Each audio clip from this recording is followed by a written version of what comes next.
कुल छन देखावा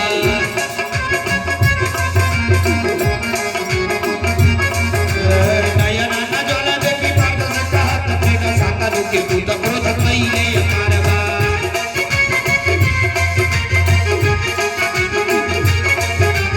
तब तक विजय गया व्यर्थ बाटे बीत जब तक ठाड़े आगे आगे के पहाड़वा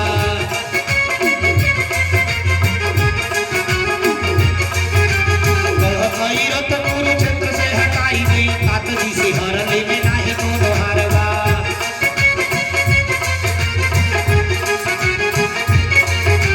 विषम के समय हतहु नरक ले चली काल जहां चक तुहारे हमारवा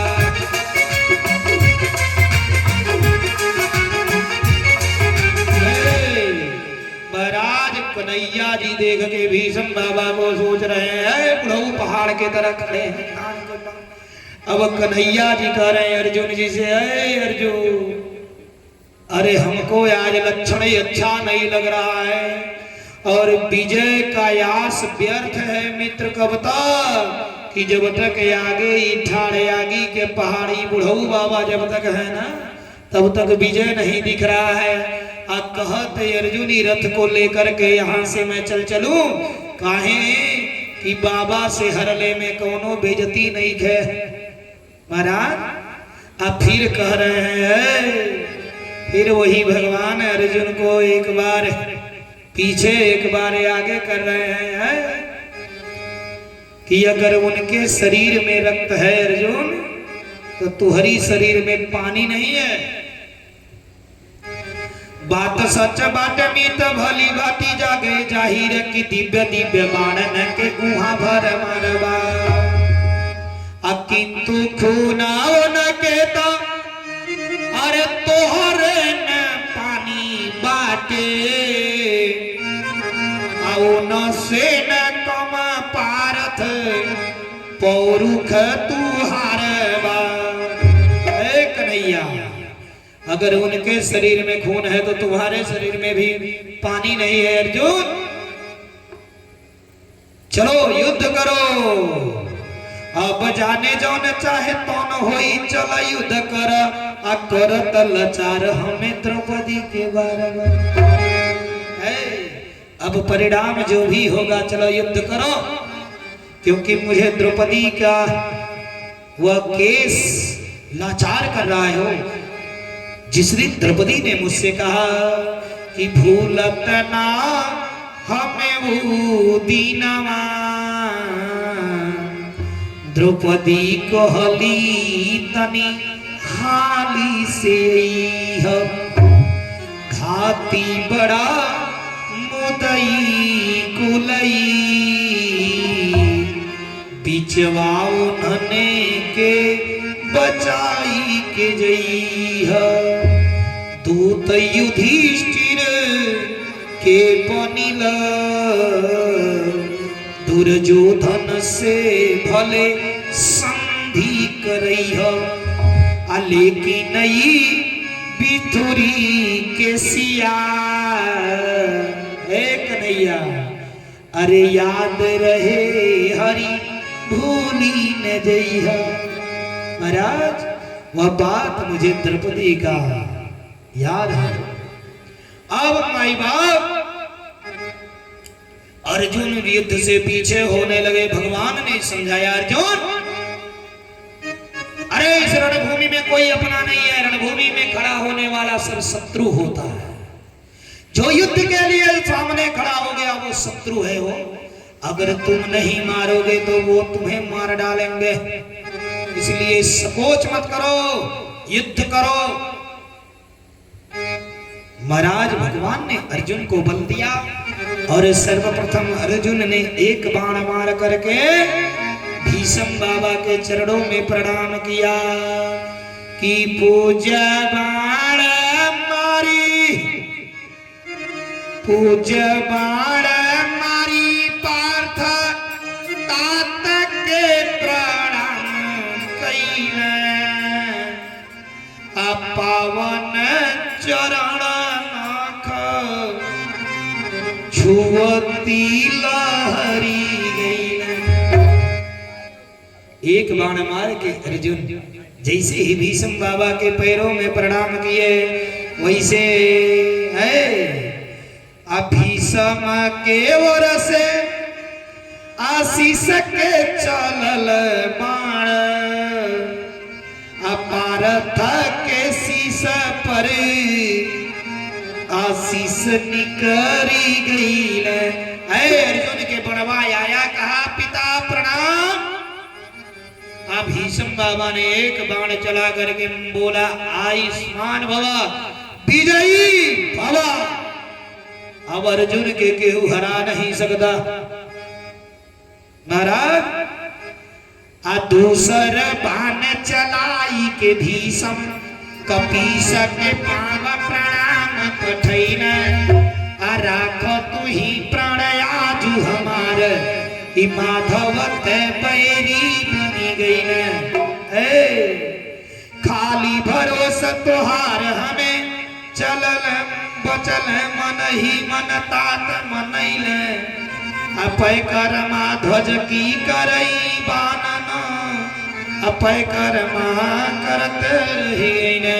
महाराज दूसरा बाण चला के भीष्म बाबा ये अर्जुन के रथवा पर बैठे थे हनुमान जी के प्रणाम किए। आज ऐसे हनुमान जी के प्रणाम किए हनुमान जी कहे विजयी भवा। अब इन्हों के प्रतिज्ञा के हरा नहीं पाएगा काहे कि इनको हनुमान जी ने आशीर्वाद दे दिया। महाराज अब इस तरह से दोनों ओर से आशीष और आशीर्वाद प्रणाम प्रदान हुआ। और माई बाप अरे लपकाला भी समा जड़ बढ़ल जाले हरि ओरी देवगण चढ़ल विमान पर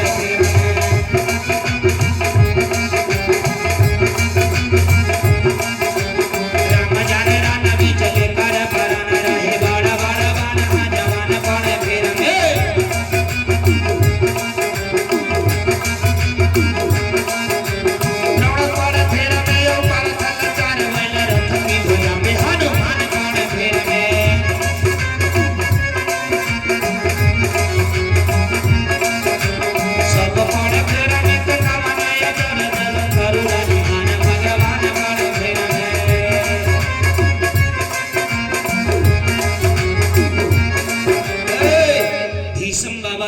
करके बढ़े हो।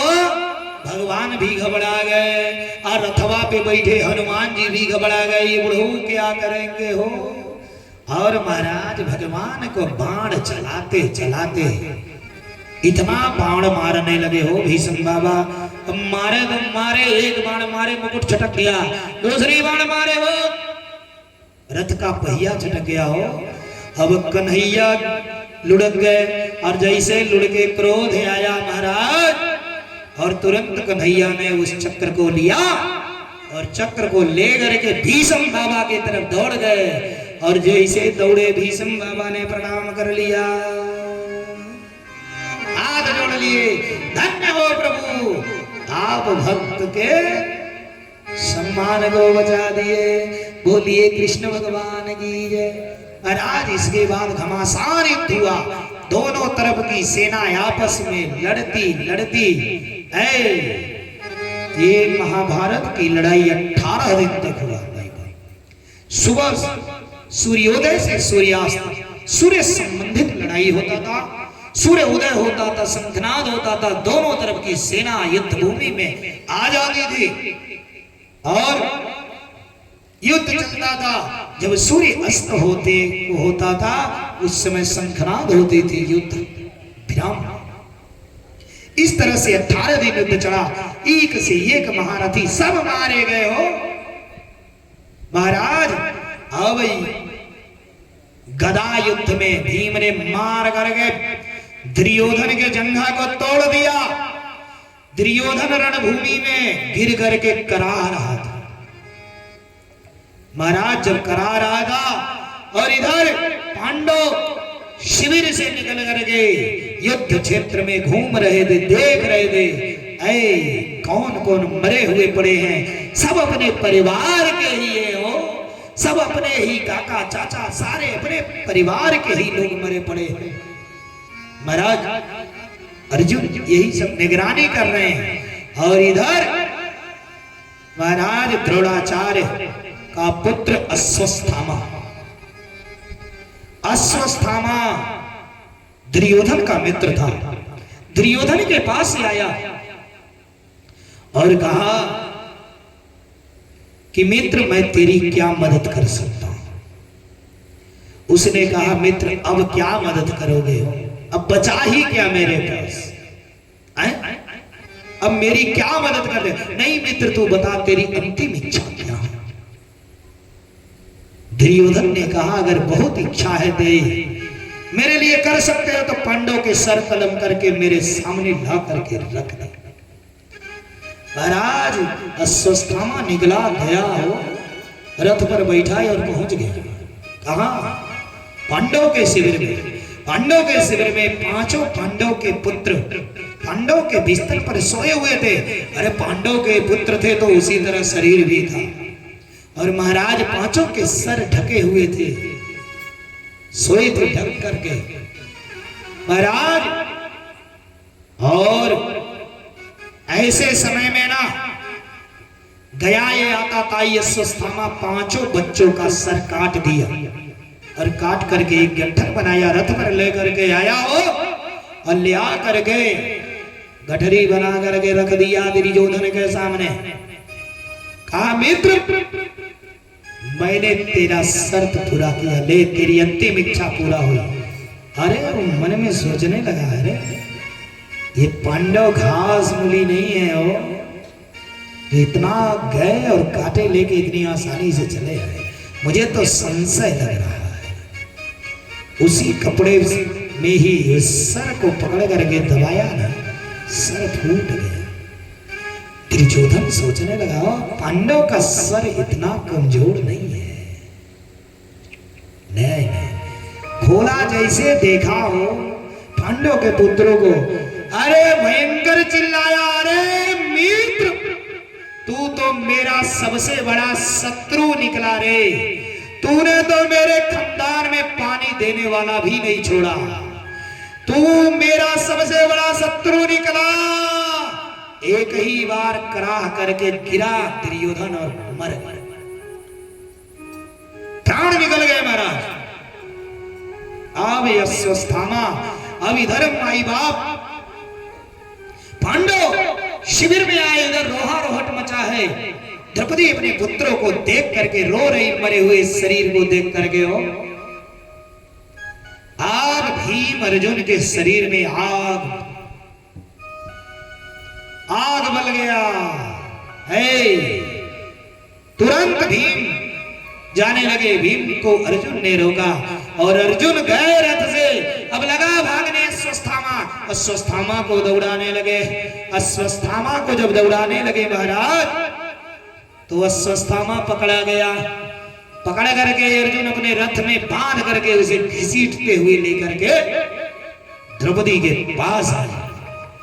और जब द्रौपदी के पास आए माई बाप,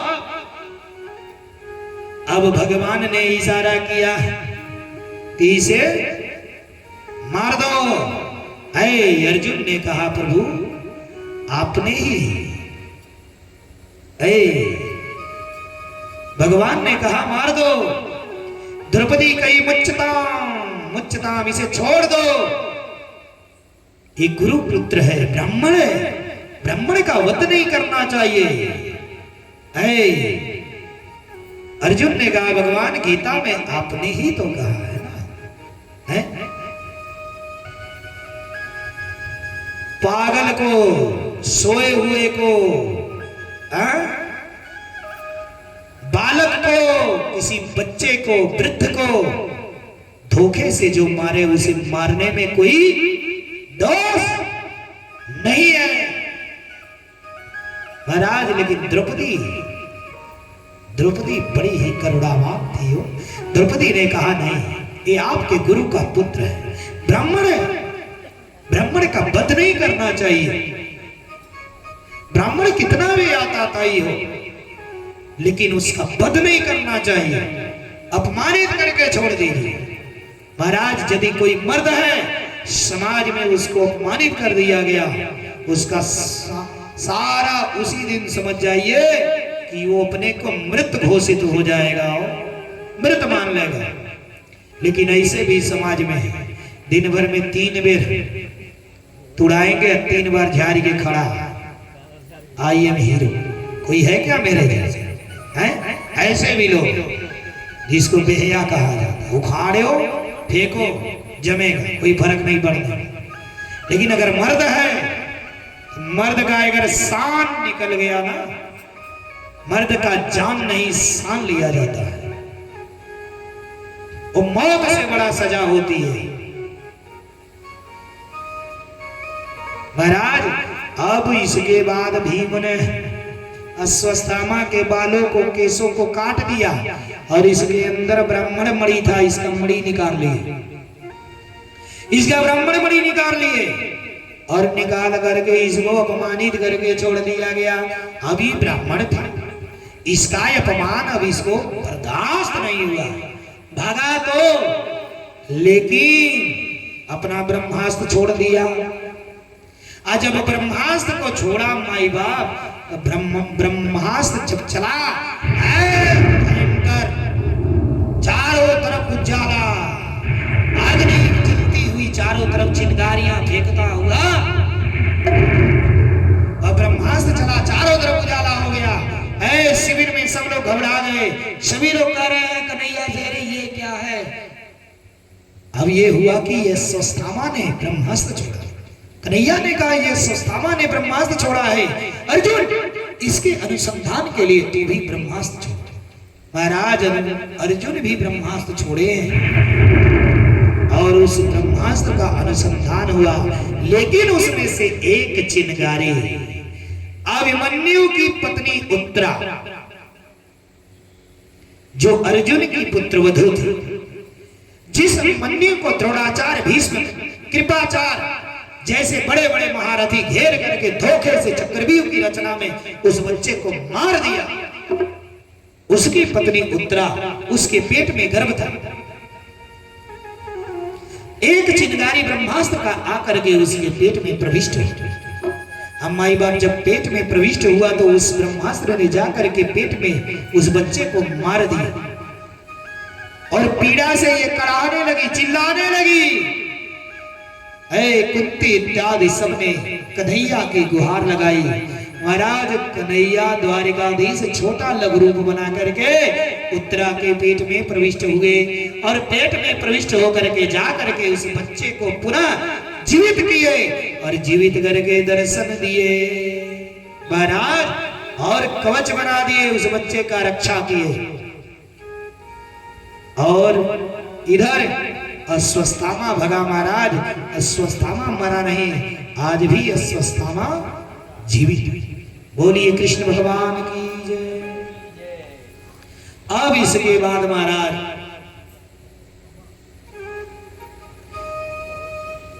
युद्ध